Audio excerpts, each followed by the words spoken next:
Sa video na ito ay atin ang tuklasin ang sikreto ni Helene Hadsell, isang Doctor of Metaphysics. Atin ang alamin ang kanyang secret code, kung papaano siya nanalo sa lahat ng patimpalak at contest, at kung papaano natin ito maia-apply sa pagtaya natin sa loto. Kung ngayon ka pa lang sa channel na ito, huwag mong kalimutang i-like at i-share ang video na ito. Mag-subscribe ka na din. Click ang bell at all para lagi kang updated sa mga pinakabago kong pampaswerte videos.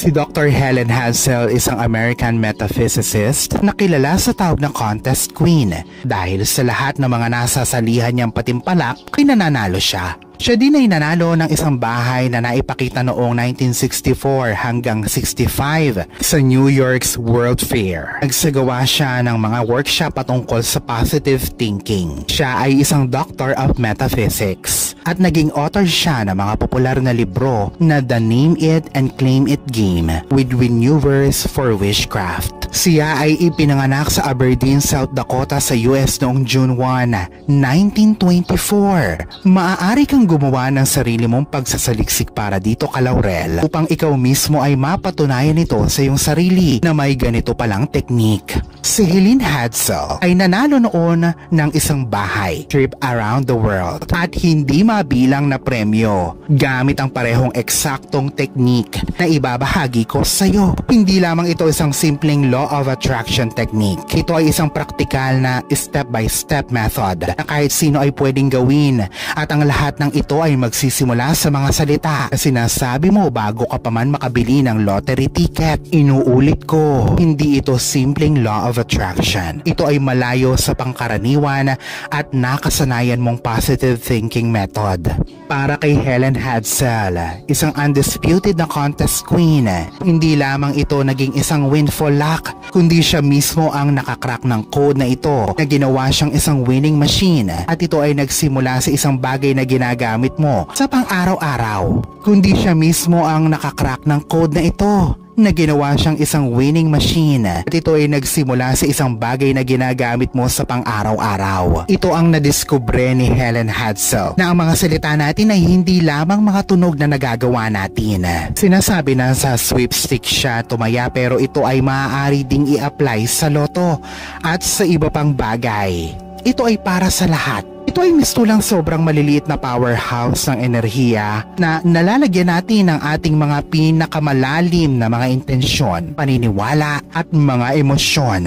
Parang ang bawat salita na sinasabi natin ay isang mini you na tumatakbo sa sansinukob at inaakit ang mga bagay pabalik sa iyo. Ngayon ay maging totoo na tayo sa ating mga sarili. Gaano kadaming beses ka nagsabi sa sarili na hindi ka mananalo ng kahit na anong bagay o maraming hahadlang sa akin o baka hindi naman magkatotoo, ayaw kong umasa. Magpakatotoo na tayo. Tayong lahat ay pinagdaanan yan. Ayon kay Helene Hadsell, ang mga unseemingly o hindi halatang salita na ito ay ang siyang nakakahadlang para matagpuan mo ang winning ticket patungo sa iyo. Ang iyong mga salita ay ang deskripsyon ng iyong ibinibigay sa universe at inaakit sa buhay. Kung patuloy mong inilalarawan ang iyong sarili na ikaw ay palaging talunan, ay sigurado ding pangit din ang ibabalik sa iyo ng sansinukob. Pero huwag ka nang mag-alala. Nalaman na ni Helene kung papaano ito gagawin. Imbes na desperado kang maghabol sa kung ano man ang mapapanalunan mo, ito ay hindi isang complex o komplikadong meditasyon na umaabot ng ilang oras. Ito ay simpleng pagbabago ng paraan ng iyong pagsasalita patungkol sa iyong sarili. Ito ay isang paraan upang ma-upgrade ang iyong manifestasyon sa ilang mga simpleng teknik lamang sa iyong mga pang-araw-araw na mga bokabularyo. Ito ay tinatawag na isang affirmation on steroids. Ginawa ang mga affirmation na isang sining, siyensya at isang superpower. Ang kanyang teknik ay hindi isang wishful thinking. Ito ay isang pagre-rewrite sa iyong isipan para sa tagumpay. Ano ba ang dapat mong kasabikan sa mga supercharged affirmations na ito? Imaginein mo ang iyong subconscious mind bilang isang pinaka-powerful na supercomputer. Ito ay umaandar sa iyong background ng 24 na oras sa loob ng 7 araw. Ito ay ang siyang kumokontrol sa iyong heartbeat hanggang sa iyong mga nakaugalian. Ang mga affirmation ni Helene ay hindi lamang patungkol sa pagsasabi ng mga magagandang bagay patungkol sa sarili. Ito ay isang pagtatag ng matibay na haligi na hindi matitinag ng paniniwala na ikaw ay nanalo na. Ito ay pagkumbinse sa iyong utak na ikaw ay nabubuhay na sa isang parallel universe kung saan ikaw ay magtatagumpay na. Narito na ang mga affirmation na may inspirasyon ni Helene. I am a winner. The universe conspires me to bring me lottery victories. Massive cash windfalls flow to me effortlessly through the lottery. I am a winner. The universe conspires me to bring me lottery victories. Massive cash windfalls flow to me effortlessly through the lottery. I am in perfect harmony with energy of jackpots and grand prizes. My lottery wins bring joy and abundance to my life and the lives of others winning. Life-changing amounts of money is my new normal now. Ito pa ang pinaka-importante, Kalaurel. Si Helene ay hindi lamang binasa ang mga affirmation na ito parang isang listahan lamang. Ginamit niya ang lahat ng senses niya sa pamamagitan ng affirmation na ito.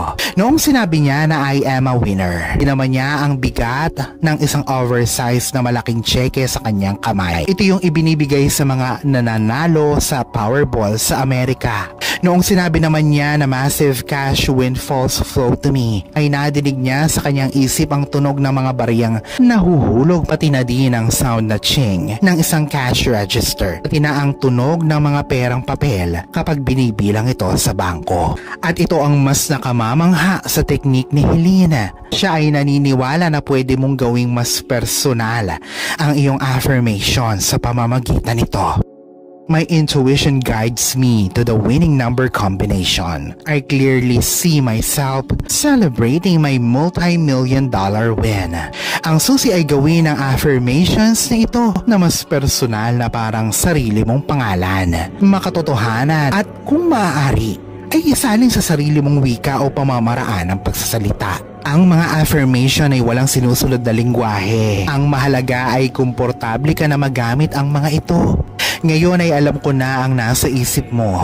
Maraming salamat at nakuha ko na ang mga ito. Ngunit papaano ko naman ito mapapagana? Kaya naman, ito na ang pinakasikretong sangka para diyan. Si Helene Hansel ay hindi lamang isang word wizard. Siya din ay isang emotion alchemist.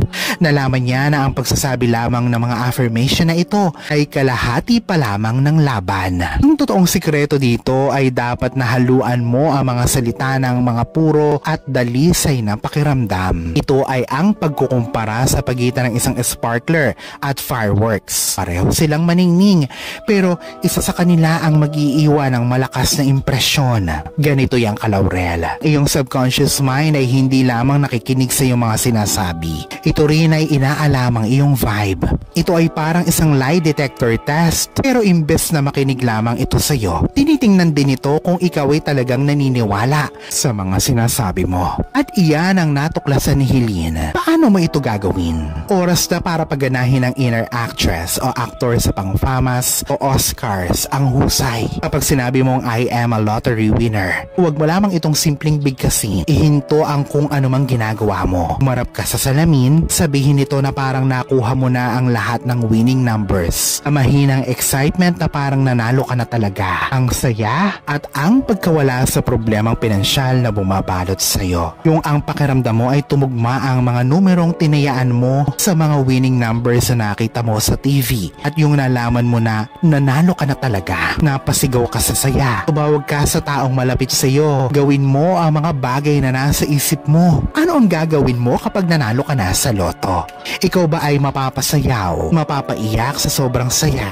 Si Helene ay naniwala na hindi lamang sa mga salita mo tumutugon ang sansinukob, kundi pati na din sa iyong enerhiya. At ang pagsasagawa nito ay isang paraan para mas mapabilis pa ang iyong manifestasyon. Ito pa ang mas nakaka-excite na technique ni Helene. Hindi lamang siya nakafocus sa mga halata o obvious na emosyon gaya ng excitement, saya o kagalakan. Tumungo din siya sa mga tunay na gratitude o pagpapasalamat, tunay na appreciation para sa isang panalo na hindi nakukuha o talagang napapanalunan. Ang pasalamatan ng isang tao sa regalo nila, hindi pa man nila ito nabibili. Ito ang gumana kay Helene at ito ay pwede ding gumana sa iyo. Ipikit ang iyong mga mata.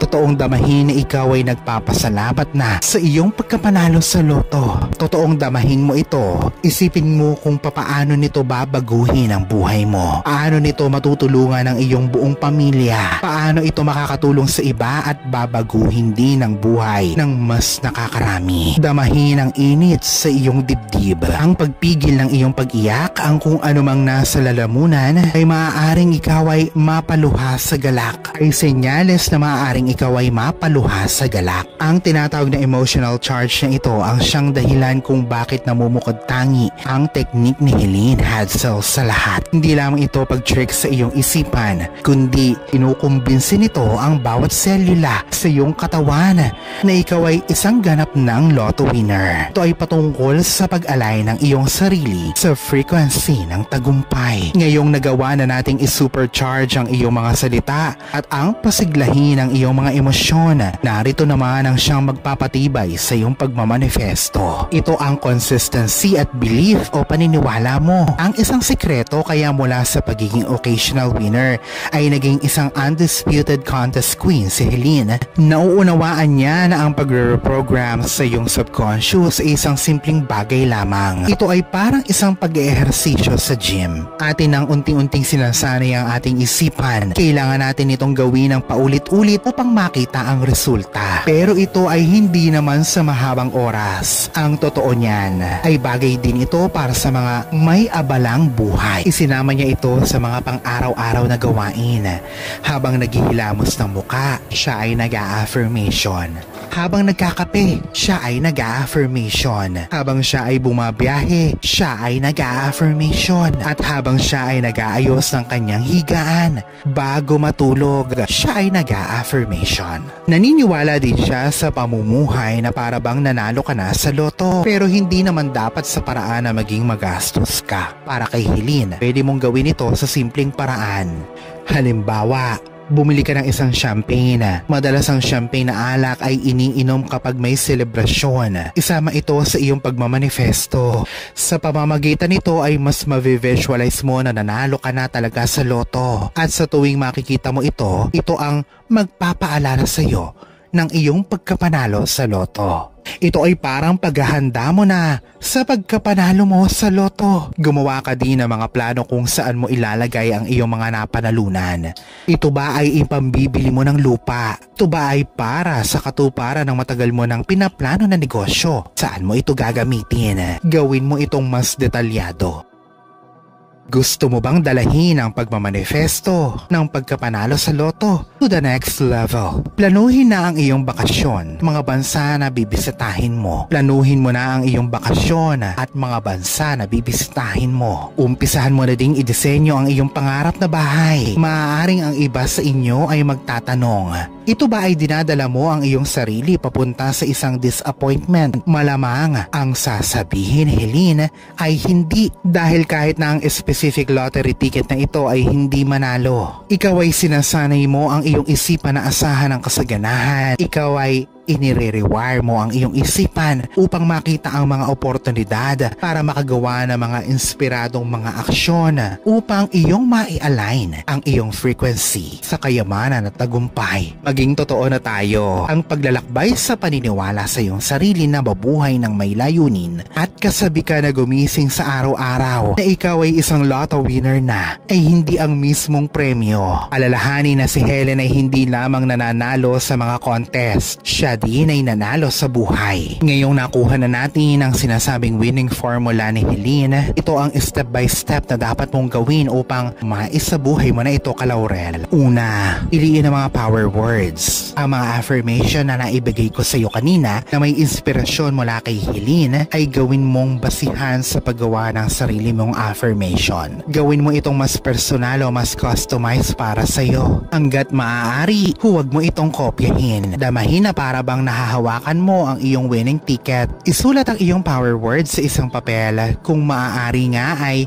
ipatato mo ito. At ang pinakahuli, gumawa ng isang tahimik na den, area o lugar sa bahay kung saan ay kaya mong makafocus. Ito ang magiging manifestation headquarters mo. Kahit na yung kotse mo tahimik, kahit na yung kotse mo ay tahimik doon, gawin mo ito habang ikaw ay nagko-commute. Ang susi ay consistency, parehong lugar at oras. Pangatlo, ang ticket trick. Kumuha ng sariling lottery ticket. Huwag tatarahan ang ticket na ito para sa mga numero. Hawakan ito habang ikaw ay nagmamanifesto. I-visualize na ang mga numero ay nagmamatch sa mga winning numbers. Ito ay lumilikha ng isang pisikal na koneksyon sa iyong intensyon. Ito ay para bang ibinibigay mo sa universe ang iyong cosmic phone number. Pang-apat, sabihin ito, damahin mo ito at gawin mo ito. Ngayon ay sabihin ng malakas ang iyong mga affirmations. Ngunit alalahanin na ito ay hindi monotone o boring. Ito ang pang-famas na performance mo. Damahin ang bawat salitang nakikita mo, i-visualize ang iyong sarili na tinatarahan mo na ang mga winning numbers at nananalo ka na. Tawagan mo na ang mga mahal mo sa buhay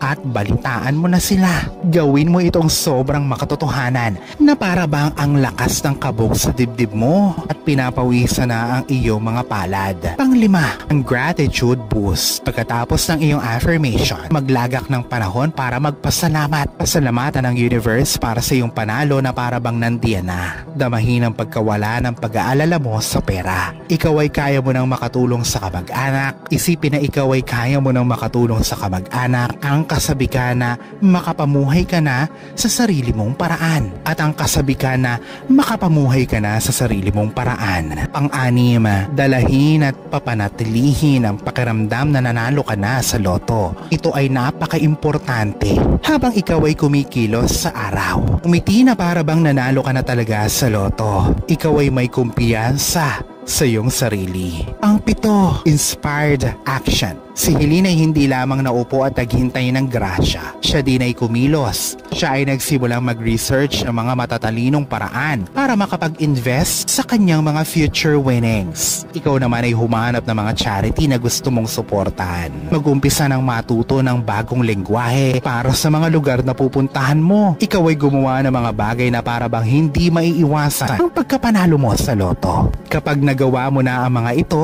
ay mag-let go. Huwag mo nang masyadong pakaisipin ito at pumanatag ka na. Dahil ayon kay Helene, ang pagiging desperado sa isang bagay na gusto nating maimanifesto ay ang siyang humaharang o nakakahadlang sa pagmamanifesto. Dahil sa pagiging desperado, ikaw ay nagpapakita na hindi nagtitiwala sa sansinukob na hindi niya kaya itong gawin. Ang 8, i-celebrate ang bawat panalo, maliit man o malaki. Nakakita ka ba ng pera sa kalsada? Celebrate mo na ito. Nabigyan ka ba ng free o libre? Pagkain ba ito o damit? I-celebrate mo na ito. Si Helene ay naniniwala sa mga gabutil na pagpapakita ng kasaganahan na dumadating sa ating buhay. Pangsyama at ang panghuli, restart and repeat. Tandaan na hindi lamang ito nangyayari lahat sa magdamag. Kailangan pa din natin ng patuloy na practice at consistency. Ito ay itrato na parte na ng pang-araw-araw na gawain mo, gaya ng pagsisipilyo ng ngipin sa umaga. Si Helene ay ginamit ang teknik na ito sa maraming bagay, hindi lamang sa sweepstakes. Siya din ay nanalo ng mga kotse, bahay at dream vacations. I-align mo lamang ang iyong salita sa iyong mga emosyon at mga paniniwala kasama ng iyong mga desired outcome o resulta. Subukan na natin ito, Kalaurel. Good luck at God bless. Alalahanin na sa poong may kapal pa din, nagmumula ang lahat ng pagpapala, ang kasipagan at ang kabutihan sa ating kapwa, kasabay ng buo mong pananalig sa may kapal, ang siya pa rin na dapat ay manaig. Ang mga ito ay mga gabay lamang. This is Erfidel Rosario. Thank you for watching.